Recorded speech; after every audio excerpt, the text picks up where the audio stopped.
मित्रांनो नमस्कार, मी जगदीश गौड. आता वळूया पुढच्या बातमीकडे. पुढची बातमी आहे पुणे येथील. पुणेच्या दौंड तालुक्यातील भिगवण या गावची. गाव तसं मोठं आहे.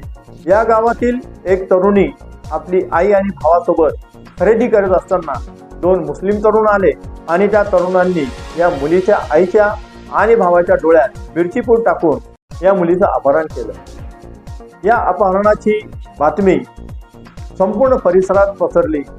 हळूहळू लोकांचा मोठा जमाव झाला आणि सगळे लोक जमा होऊन पोलीस स्टेशनमध्ये आले. पोलिसात येऊन त्यांनी तक्रार दिली की या तरुणांना तात्काळ पकडा. यांनी हर दिवसा एका मुलीचं अपहरण केलं आहे. तर भावाने देखील सांगितलं की माझ्या डोळ्यामध्ये मिरची टाकून माझ्या बहिणीचं अपहरण झालं आहे. तर आईने देखील हीच गोष्ट सांगितली. त्यामुळे प्रचंड राग लोकांच्या मनामध्ये आला. तो रस्त्यावर उतरला. रस्ता रोको करण्यात आला. बाजारपेठ सगळी जी आहे ती स्तब्ध झाली. रस्ता रोको करत असताना टायर जाळण्यात आला. नेते मंडळी या प्रकरणामध्ये आली, कारण निश्चितच चीड आणणारी ही घटना होती. मुलीचं दिवसा ढवळ्या अपहरण झालं, ते देखील आई आणि भावाच्या डोळ्यामध्ये मिरची टाकून. हे ऐकल्यानंतर चीड येणार साहजिकच. हे सगळं प्रकरण सुरू असताना मुलीचा व्हिडिओ येतो. ती मुलगी पोलिसांना व्हिडिओ टाकते आणि म्हणते की माझ्या भावाच्या आणि आईच्या डोळ्यात मिरची टाकून माझं अपहरण झालेलं नाही. मी माझ्या मर्जीने या तरुणासोबत पळून आले.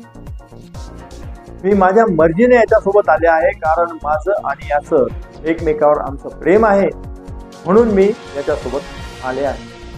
ज्यांनी आंदोलनं केली, ज्यांनी पोलिसांना धारेवर धरलं, त्या सगळ्यांचं अवसान या व्हिडिओमुळे कळालं. हे प्रकरण ठीक आहे.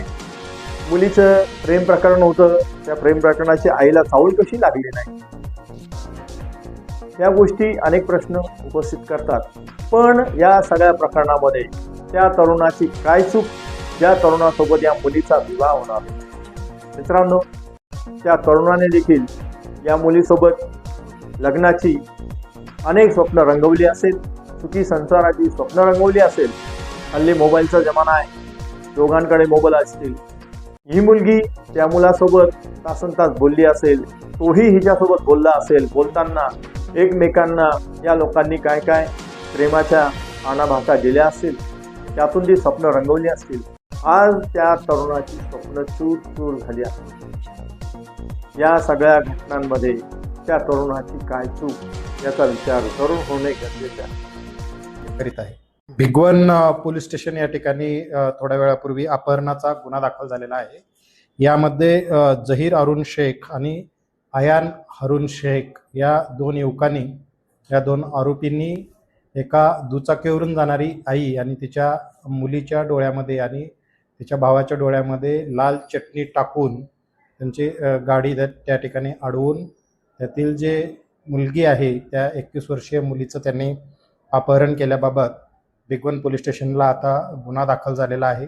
सदरची घटना घडल्यानंतर संपूर्ण जिल्हाभरामध्ये सर्वत्र नाकाबंदी लावण्यात आलेली होती. तसेच काही टीम यासाठी रवाना करण्यात आलेल्या आहेत. विविध टोलनाके आणि रस्त्यावर असलेल्या नाकाबंदी याच्यातून या दोन्ही आरोपीचा शोध घेण्याचा प्रयत्न सध्या भिगवण पोलीस ठाणे करीत आहे.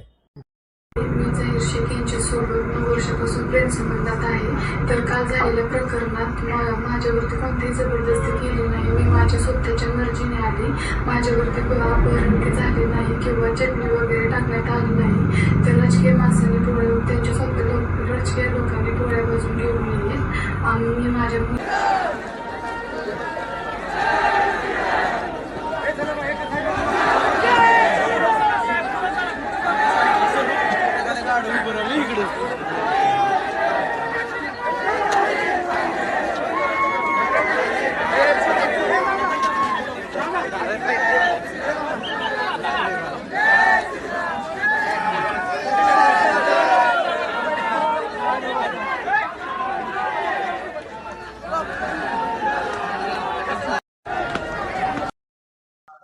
मुलीचा जबरदस्तीने व्हिडिओ तयार करून तो पोलीस अधिकारी त्यांच्या नातेवाईकांना पाठवला जातोय. मी आता मुलीचे भाऊ, मुलीचे मामा, मुलीचे चुलते यांच्याशी चर्चा केलेली आहे. मुलीला वडील नाहीत. मुलीचं लग्न ठरलं होतं. मुलीचं लग्न पुढच्या 2-4 दिवसामध्ये होतं आणि अशा परिस्थितीमध्ये जबरदस्तीनं या मुलीचं अपहरण केलेलं आहे आणि म्हणून मी आज भिगवणला आलोय. त्यांनी पोलिसांना व्हिडिओ पाठवलं, नंतर घरच्यांना व्हिडिओ पाठवलं, म्हणजे त्यांचं धाडस वाढलेलं आहे किंवा त्यांच्या पाठीमागे कुणीतरी आहे, या मुलाला वाचवण्याचा कुणीतरी प्रयत्न करतोय असा त्याचा अर्थ होतोय. त्याचे चुलते इथले गुंड आहेत, प्रचंड त्याची दहशत आहे, त्याच्यावरती अनेक गुन्हे आहेत. मागे हिंदू मुलींच्या अपहरणामध्ये पण तो आरोपी होता. काही महाराजांना मारहाण केलेली आहे. इथल्या मंदिरामध्ये ते कब्जा घेत आहेत, मंदिरातल्या मूर्त्यांची मोडतोड केलेली आहे. मग हे कसं काय असं होतंय? इतके दिवस का गप्प आहे पोलीस प्रशासन? वेगवेगळ्या गुन्ह्यामध्ये तो आरोपी आहे, माझ्याकडे लिस्ट आहे. इतक्या गुन्ह्यात जर तो आरोपी असेल तर त्याच्यावरती मोकांतर्गत कारवाई का नाही झाली? हे सगळे विषय मी आता पोलीस स्टेशनचे अधिकारी आहेत त्यांच्याशी सविस्तर चर्चा करून या सर्व लोकांशी बोलून आपल्या समोर मांडणार आहे. या बातमीबद्दल आपले काय मत आहे आम्हाला कॉमेंटच्या माध्यमातून जरूर कळवा. जर आपण चॅनलवर नवीन असाल तर कृपया चॅनल सबस्क्राईब करा, व्हिडिओ जास्तीत जास्त शेअर करा, बेल आयकॉन जरूर दाबा.